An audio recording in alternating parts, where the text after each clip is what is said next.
It's been almost 2 years since I married my 27-year-old husband. I am 5 months pregnant and stay at home with our 10-month-old son. His schedule is pretty flexible. He only works 9 days a month and is usually home between 10 am and 12 p.m., unless there's important writing that needs to be done at 1 p.m. He makes himself lunch when he gets home, plays with my daughter if she's awake, eats, and then goes to his game room.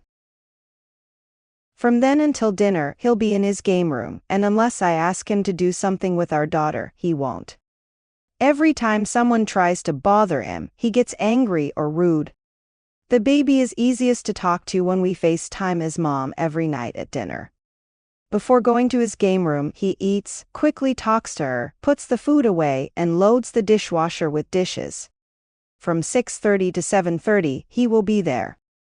Do her bath, get her ready for bed, and make her a bottle for bed while I clean the counters. For this reason, I'm angry and have quit. While also being the main parent to our daughter, he wants me to keep our 2-story house spotless every day. I chose to look for a job until I had my second child to help pay for the things that my car needs, like new tires, an alignment, and an oil change.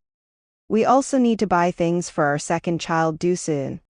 I was told straight out no because he has to work and sleep. You shouldn't have any problems because I said I would be working when she goes to bed. I will feed her food, bathe her, and give her drinks. Well, I don't want to be left alone with 2 kids while I try to sleep for work, he says next. You watch them at night so I can work at night, but I watch them during the day while you work and still work at night. I lost it. It's fair that he said that because my job didn't really matter since they pay for everything except my paycheck. The difference is still not clear to me though. So far, I've been telling his daughter that he's not there for months and telling me that he hasn't been there for me for almost our whole marriage. More than once, he asked what something was and why we needed it, but he didn't help with the registry. It was really hard to get him to help me get things for the baby.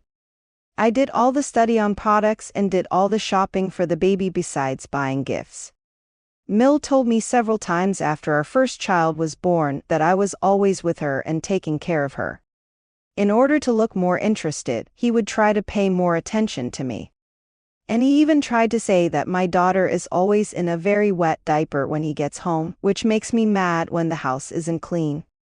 As I promised, he could do something himself if he didn't like how I did it. We haven't talked much since then. I've checked out mentally and emotionally.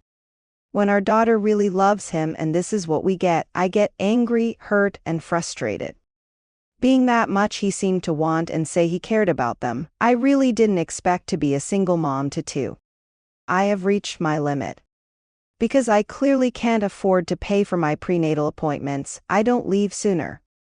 I'm also not going to let his lack of support stop me from getting the care I need for my second child. What's going on with me is making things quite strange. Even though I don't want to seem like I'm trying to keep the girls away from him, I'm not sure if I can afford to keep them close since he's moving next year. He will only be able to see them during the holidays for 9 years if I can't. My partner keeps telling me that marriage counseling will make him look like a safety risk and hurt his job, and that he always says, "Let's just get divorced" when we're fighting. How should I act?